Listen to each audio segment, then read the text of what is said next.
Hello दोस्तों, स्वागत है आप सभी का हमारे इस चैनल पर। दोस्तों, हम लोग पढ़ रहे थे सिंधु घाटी सभ्यता, जिसको आप हड़प्पा सभ्यता कहते हैं। और इसमें मैंने कई सारे पार्ट बनाए हैं। मैंने एक एक टॉपिक एक ही वीडियो में बनाया है। तो आज हम लोग लास्ट टॉपिक पढ़ेंगे इसका। और लास्ट टॉपिक में हम लोग पढ़ेंगे सिंधु घाटी सभ्यता के पतन के कारणों के बारे में। भाई, सिंधु घाटी सभ्यता का पतन कैसे हुआ, कौन कौन से कारण हैं, किन किन विद्वानों ने कौन कौन से कारण बताए हैं, यहाँ से भी प्रश्न पूछा जाता है। तो इसको हम लोग पढ़ लेते हैं थोड़ा। हड़प्पा सभ्यता के पतन के कारण। हड़प्पा सभ्यता का उद्भव, विकास और पतन विद्वानों के मध्य विवाद का विषय रहा, यानी विद्वानों के बीच विवाद का विषय रहा है। हड़प्पा और मोहनजोदड़ो में पतन के लक्षण लगभग 2000 ईसा पूर्व से ही स्पष्ट होने लगे, जबकि शेष नगरों में 1750 ईसा पूर्व से स्पष्ट होने लगे और 1500 ईस्वी तक आते आते इस सभ्यता का पतन हो गया। तो ध्यान दीजिए, जो हड़प्पा और मोहनजोदड़ो हैं, यहाँ से पतन कब शुरू हुआ? 2000 ईसा पूर्व से। और जो अन्य नगर है वहाँ 1750 ईसा पूर्व से पतन शुरू होता है और अंततः 1500 ईसा पूर्व तक आते आते सभी नगरों का पतन हो जाता है। अब भाई, इस पतन के कारण क्या क्या थे? तो सबसे पहले हम बात करते हैं महामारी की। कुछ विद्वानों का मानना है कि जो है इस सभ्यता में महामारी फैल गई थी और इस महामारी से लोग मारे गए। तो इस मत को KUR कैनेडी, एक विद्वान है, एक इतिहासकार हैं, KUR कैनेडी, इन्होंने इस मत का प्रतिपादन किया। इन्होंने बताया, मोहनजोदड़ो से प्राप्त नरकंकालों के अध्ययनोपरांत कैनेडी ने यह मत व्यक्त किया कि इनकी मृत्यु किसी मलेरिया महामारी जैसी प्राकृतिक आपदा से हुई। इन आकस्मिक बीमारियों से इस सभ्यता का पतन हुआ होगा। मतलब इनको जो है मोहनजोदड़ो से कुछ कंकाल मिले हैं, मोहनजोदड़ो से, और ये कंकाल बहुत ही अस्त व्यस्त हैं, मतलब उनको दफनाया नहीं गया है, इधर उधर पड़े हैं। तो इनका मानना है कि महामारी से लोग मारे गए होंगे। तो पहला याद रखिएगा, महामारी से किसने बताया? KUR Kennedy. और कौन सी महामारी? मलेरिया जैसी महामारी से पतन हुआ। दूसरा कारण है बाढ़। कुछ विद्वान कहते हैं भाई बाढ़ के कारण इस सभ्यता का पतन हुआ। तो इस मत के समर्थक कौन कौन हैं? जॉन मार्शल, अर्नेस्ट मैके और SR राव। ये विद्वान हैं, 3 विद्वान, नाम याद रखिएगा, बाढ़ से बताते हैं। जॉन मार्शल, अर्नेस्ट मैके और SR राव। अब अलग अलग क्षेत्रों को बताते हैं। भाई, मार्शल ने कहा कि मोहनजोदड़ो में बाढ़ आया था और उसका पतन हो गया। अर्नेस्ट मैके ने कहा चनहुदड़ो में बाढ़ आया था और उसका पतन हो गया। SR राव ने लोथल के पतन का मुख्य कारण बाढ़ माना। यानी अलग अलग विद्वान अलग अलग क्षेत्र में बाढ़ के कारण को मानते हैं।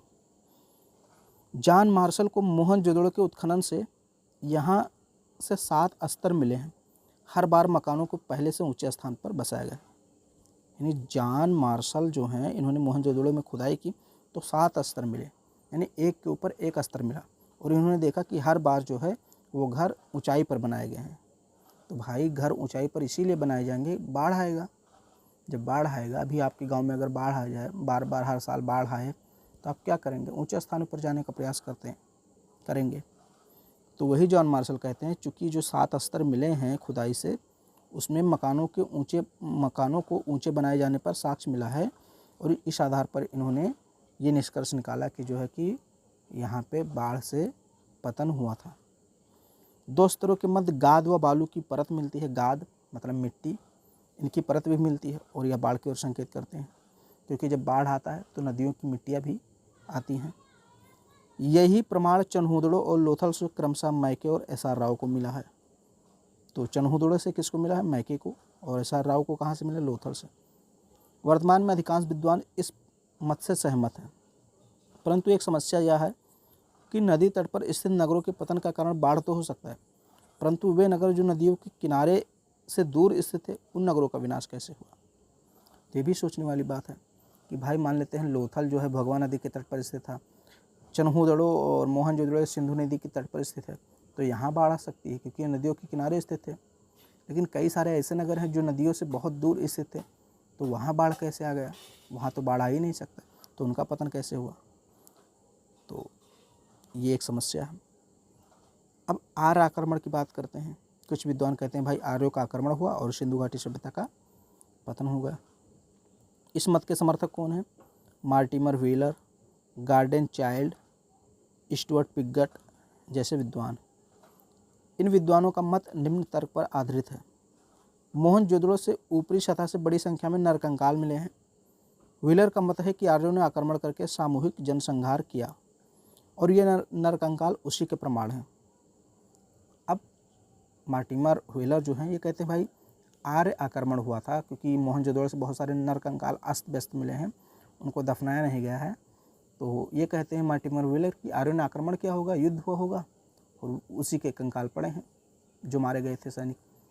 और इसी चीज़ को KUR कैनेडी क्या कहते थे, मैंने बताया था शुरुआत में। ये KUR कैनेडी कहते थे कि महामारी के यानी कि मलेरिया के कारण ये सारे लोग मारे गए थे। तो मतलब एक ही साक्ष्य मिला है, उस पर अलग अलग विचार दिए हैं लोगों ने, यानी विद्वानों ने। तो एक तो ये हो गया भाई आर्य आक्रमण। द्वितीय, बड़े नगरों को दुर्गीकृत किया गया है। जो बड़े नगर थे उनको दुर्गीकृत किया गया है, यानी चारों ओर से घेरा गया है। और ऋग्वेद में आर्यों के देवता इंद्र को पुरंदर कहा गया है। पुरंदर का मतलब होता है किलों को तोड़ने वाला। आर्यों ने इंद्र के नेतृत्व में ही इन दुर्गीकृत नगरों को विजित किया होगा। और ऋग्वेद में हरयूपिया युद्ध का उल्लेख मिलता है, जिसे विद्वान हड़प्पा पर आर्य आक्रमण को जोड़ते हैं। यानी जो ऋग्वेद है उसमें एक युद्ध का वर्णन मिलता है जिसे हरयूपिया युद्ध कहते हैं। और लोग जो हैं, विद्वान जो हैं, वो कहते हैं ये हरयूपिया युद्ध जो था ये सिंधु घाटी सभ्यता के लोगों और आर्यों के बीच में हुआ था। और इसमें जो है आर्यों ने सिंधु घाटी सभ्यता के लोगों का विनाश कर दिया था, उनकी सभ्यता का विनाश कर दिया था। तो ये भी एक मत है। विद्वान याद रखिएगा कौन कौन है, Mortimer wheeler, garden child, Stuart Piggott, ये सारे अंग्रेज हैं और ये आर्य आक्रमण की बात करते हैं। जलवायु परिवर्तन की बात करते हैं कुछ विद्वान। इस मत के समर्थक में कौन कौन है, ऑरल स्टाइन, अमलानंद घोष। ये मानते हैं कि जलवायु परिवर्तन ने इस सभ्यता का पतन कर दिया। अमलानंद घोष ने राजस्थान के शोध में यह पाया कि ये क्षेत्र पहले पर्याप्त रूप से हरा भरा था। यानी जो राजस्थान का क्षेत्र है पहले हरा भरा था, परंतु 2000 ईसा पूर्व के बाद यह सूखे की चपेट में आ गया। ऐसा प्रतीत होता है कि प्राकृतिक संसाधनों के अत्यधिक दोहन, यानी विशेषकर जंगल के अत्यधिक दोहन के कारण इस क्षेत्र में जलवायु परिवर्तन होने से सभ्यता धीरे धीरे पतन की ओर चली गई। ये भी विचार है, याद रखिएगा। फिर प्रशासनिक शिथिलता, ये भी जॉन मार्शल एक विद्वान है, इनके अनुसार इस सभ्यता के अंतिम चरण में हमें प्रशासनिक कमजोरी के लक्षण दृष्टिगोचर होते हैं। मकान अव्यवस्थित ढंग से नहीं बन रहे थे, उनमें कच्ची और पुरानी ईंटों का प्रयोग होने लगा। यानी कि पहले पक्की ईंटों का प्रयोग होता था और अब कच्ची ईंटों का प्रयोग होने लगा। मृत भांडों आदि की बनावट में भी गिरावट आने लगी और धीरे धीरे सिंधु घाटी सभ्यता का पतन हो गया। तो ये बहुत ज़्यादा सही नहीं लगता है, लेकिन फिर भी नाम याद रखिएगा, जॉन मार्शल ने कहा है प्रशासनिक शिथिलता, यानी प्रशासन धीरे धीरे कमज़ोर होने लगा और फिर इस प्रकार पतन हो गया। अब ये याद रखिएगा भूतात्विक परिवर्तन। इस मत के समर्थक जो हैं MR शाहनी, HT लैम्ब्रिक और माधव स्वरूपवत्स, GF डेल्स हैं। इन विद्वानों का मानना है कि भूतात्विक परिवर्तन के कारण नदियों के मार्ग में परिवर्तन हुआ, जल प्लावन जैसी घटनाएं बार बार होने लगी, भूमि दलदली और अनुपजाऊ होने लगी, लोग बार बार विस्थापित होते रहे और इस सभ्यता का पतन हो गया। तो ये इंपॉर्टेंट है, ये याद रखिएगा, कई बार पूछा गया है। भूतात्विक परिवर्तन मतलब हमारी जो भूमि है, जो पृथ्वी है, इसमें कुछ परिवर्तन हुए हैं। यानी कि भूकंपीय घटनाएं जैसे आप मान सकते हैं, या पृथ्वी की जो प्लेटें होती हैं उनमें परिवर्तन हुआ होगा। भूतात्विक परिवर्तन मतलब पृथ्वी की संरचना में परिवर्तन हुआ होगा। तो जब पृथ्वी में परिवर्तन होगा तो क्या होगा, कहीं बाढ़ आएगा, कहीं भूस्खलन होगा, कहीं भूकंप आएगा। तो भूतात्विक परिवर्तन से तात्पर्य यही है, यानी बड़े स्तर पर कोई घटना घटी होगी, उलट पुलट हुआ होगा और लोग इधर से उधर विस्थापित हुए होंगे, तो इस प्रकार पतन हुआ। अब एक और है भौतिक रासायनिक विस्फोट। कुछ लोगों का या कुछ विद्वानों का मानना है कि कोई उल्का पिंड वगैरह गिरा होगा पृथ्वी पर और उससे पतन हो गया होगा। इस मत को एम दिमित्र देव करते हैं। दिमित्र देव, एम दिमित्र देव का मानना है कि पर्यावरणीय परिवर्तनीय अदृश्य गाज और भयंकर विस्फोट के कारण तापमान लगभग 1500 डिग्री पहुंच गया होगा और सभ्यता नष्ट हो गई होगी। मतलब कहने का मतलब ये है कि कोई पिंड गिरा होगा। अदृश्य गाज का मतलब कोई बड़ा पिंड, भयंकर विस्फोट हुआ होगा और तापमान जो है 1500 डिग्री सेल्सियस पहुंच गया होगा और पतन हो गया होगा। तो ये अलग अलग मत हैं, नाम याद रखना है और मत याद रखना है। अगला है विदेशी व्यापार में गतिरोध। ये भी कई विद्वान मानते हैं कि ये भी एक कारण था पतन का। इस मत को WL अल्ब्राइट ने दिया। जब तक इस सभ्यता का व्यापार मेसोपोटामिया के साथ उन्नत दशा में था, तब तक हड़प्पा सभ्यता भी उन्नत दशा में थी। 2000 ईसा पूर्व के बाद जब इस व्यापार में गिरावट आई, तब यह सभ्यता भी पतन की ओर बढ़ गई। 1750 ईस्वी के बाद इस सभ्यता का नगरीय स्वरूप ग्रामीण संस्कृति का आकार लेने लगा। व्हीलर ने इस सभ्यता के पतन यानी इस सभ्यता के पतनावस्था के लक्षणों का उल्लेख किया। मकानों में पुरानी और कच्ची ईंटों का प्रयोग होने लगा, छोटे छोटे कमरे बनने लगे थे। कहने का मतलब ये है कि कुछ विद्वान मानते हैं कि अभी व्यापार जो था यही सिंधु घाटी सभ्यता के पतन का कारण बना। इन्होंने कहा कि जब सिंधु घाटी सभ्यता का मेसोपोटामिया के लोगों से व्यापार अच्छे से होता था, बृहद पैमाने पर होता था, यानी जब व्यापार अच्छा चल रहा था, तो सिंधु घाटी सभ्यता भी जो है एक प्रकार से फल फूल रही थी, मतलब अच्छे से चल रही थी। लेकिन जब सिंधु घाटी सभ्यता का व्यापार ढह गया, व्यापार उसका जो है कि कोलैप्स कर गया, तो ये सभ्यता भी पतन की ओर बढ़ने लगी। ये मानना है WL अल्ब्राइट का। एक समान प्रौद्योगिकी। अब कुछ विद्वान मानते हैं कि भाई सिंधु घाटी सभ्यता के लोगों ने नई नई टेक्नोलॉजी नहीं सीखी, यानी वो समय के अनुसार अपने को ढाल नहीं सके और उनका पतन हो गया। तो विद्वान AL बाशम का कहना है कि अपने 1000 वर्षीय कालक्रम में प्रौद्योगिकी के स्तर पर कोई परिवर्तन नहीं आया। मतलब जो टेक्नोलॉजी थी उसमें कोई परिवर्तन नहीं किया इन लोगों ने, अतः बाद की आवश्यकताओं को पूरा करने में असमर्थ रही और इसका धीरे धीरे पतन होने लगा।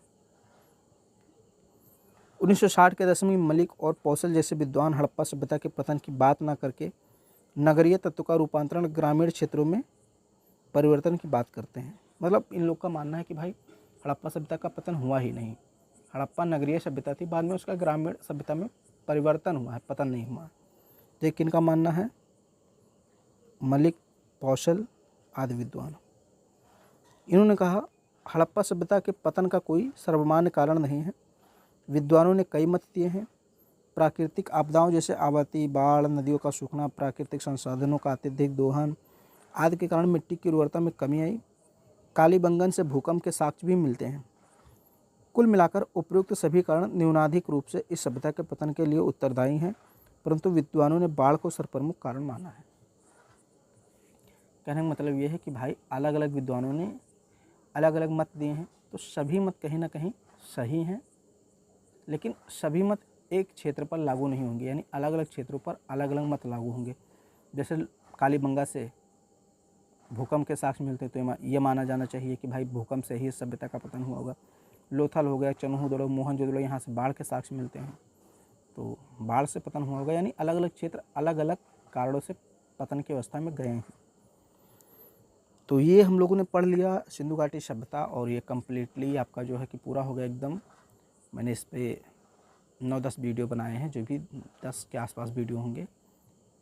तो सिंधु घाटी सभ्यता मैंने कंप्लीट पढ़ा दिया। आगे हम लोग वैदिक काल के बारे में पढ़ेंगे, उसमें हम लोग वैदिक काल क्या है, ऋग्वैदिक काल क्या है, इन सभी चीज़ों के बारे में विस्तार से चर्चा करेंगे। तो आज हम लोग इसको यहीं पे रोकते हैं। अगर कुछ और बचा होगा सिंधु घाटी सभ्यता में तो उस पर भी हम वीडियो बना देंगे। फिलहाल मैं मानता हूँ कंप्लीट हो गया, लेकिन अगर कुछ बचा है तो आप लोग कमेंट ज़रूर कीजिएगा।